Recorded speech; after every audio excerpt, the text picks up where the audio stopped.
Good morning, everybody.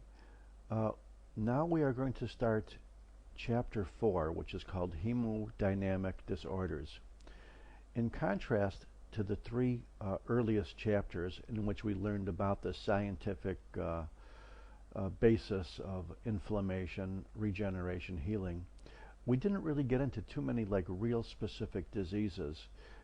Well, as of Chapter 4, we're going to talk about a lot of them. And Chapter 4 is devoted to disorders that could be regarded as hemodynamic.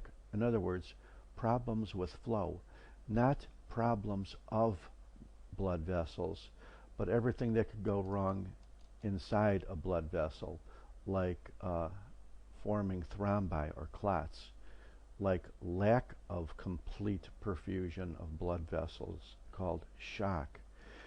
So we're going to be dealing with terms like edema, or increased fluid in the extracellular space, hyperemia, which is increased flow, congestion, which is like hyperemia, but it is more dealt with from the venous end of the blood system rather than the arterial, hemorrhage, or loss of blood through the vascular wall, hemostasis and thrombosis, which are complements.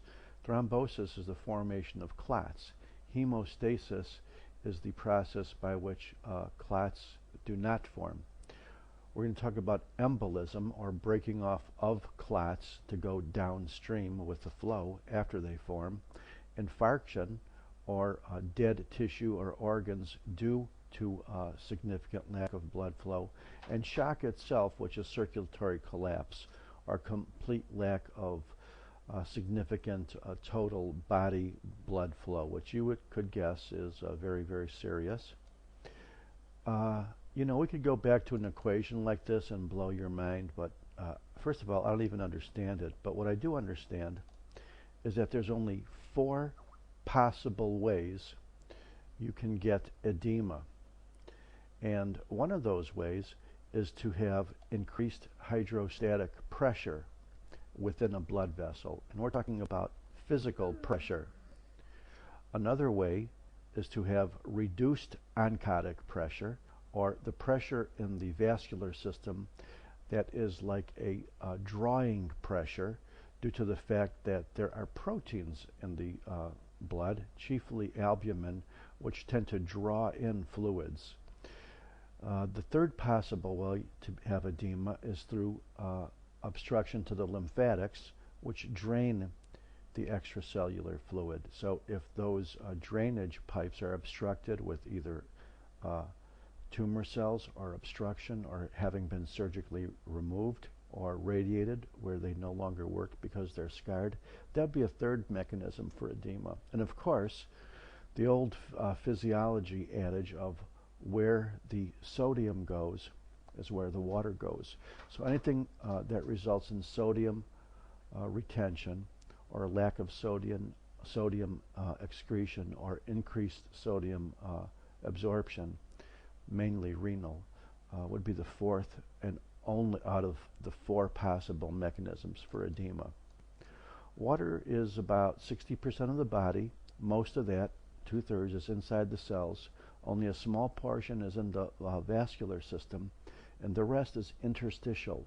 Edema is defined as anything in which there is a shift to the interstitial space, whether it's from the intracellular, which it usually is, or theoretically even from the intravascular. So increased water, or hydro, in the chest is called hydrothorax. In the pericardial space, hydropericardium. In the abdominal space, this is a small typo, it technically would be called hydroperitoneum, but it's more likely called ascites. And increased fluid in any of these areas are generally just called effusions.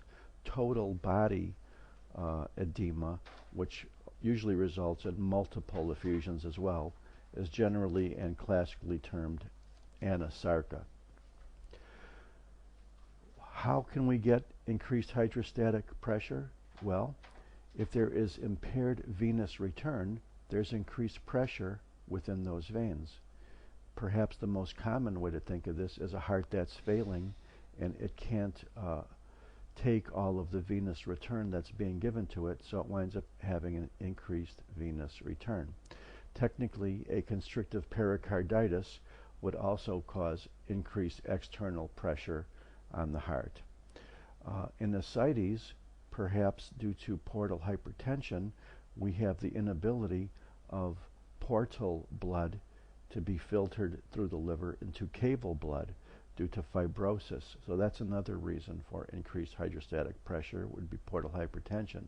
If veins are obstructed or compressed internally by thrombosis, or externally from a mass or enlargement of an organ, or even by gravity, in which there is prolonged inactivity and dependency of the lower extremities. These are all mechanisms for increased, mainly venous hydrostatic pressure.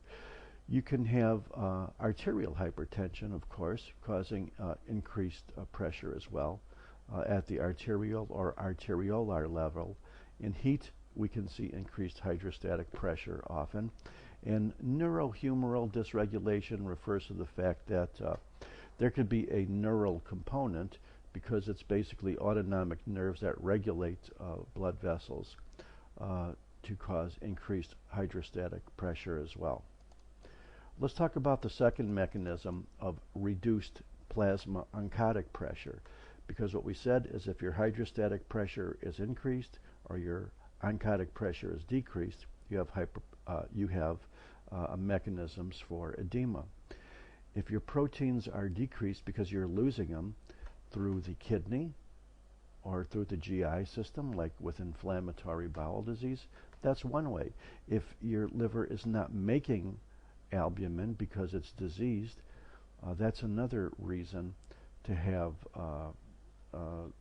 increased fluid in the abdominal cavity or ascites, because albumin is the chief protein which provides the plasma oncotic pressure. Of course, in malnutrition, you're not making enough protein either.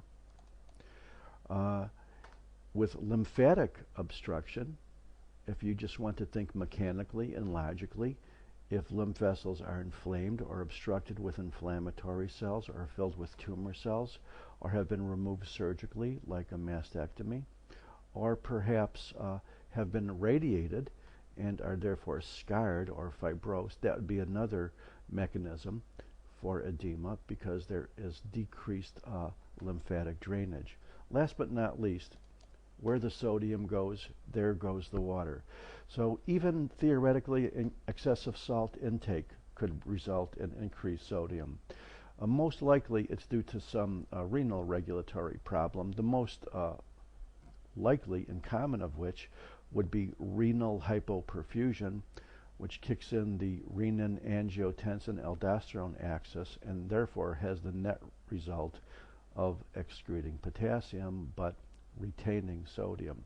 Or if there's increased tubular reabsorption of sodium for any other theoretical reason. Okay, well, we talked about inflammation, and in acute inflammation we said there's increased fluid because of increased vascular permeability. This does extend somewhat, but not as much, into chronic inflammation, and of course with ingrowth of new blood vessels, increased flow. That would be another reason for edema as well, through a variety of the previous four basic mechanisms we talked about. Here's that crazy equation I promised not to throw at you. But let's just say in the arterial end, the pressure is basically towards the fluid, and the venous end, because of the plasma colloid osmotic pressure and the decreased venous pressure, the fluid comes back in. So these are all 3 or 4-year mechanisms, including the lymphatic drainage, all acting as one. Hydrostatic pressure, colloid pressure, lymphatic drainage, and of course sodium retention as well. We'll call it quits for now and continue with PowerPoint number 12.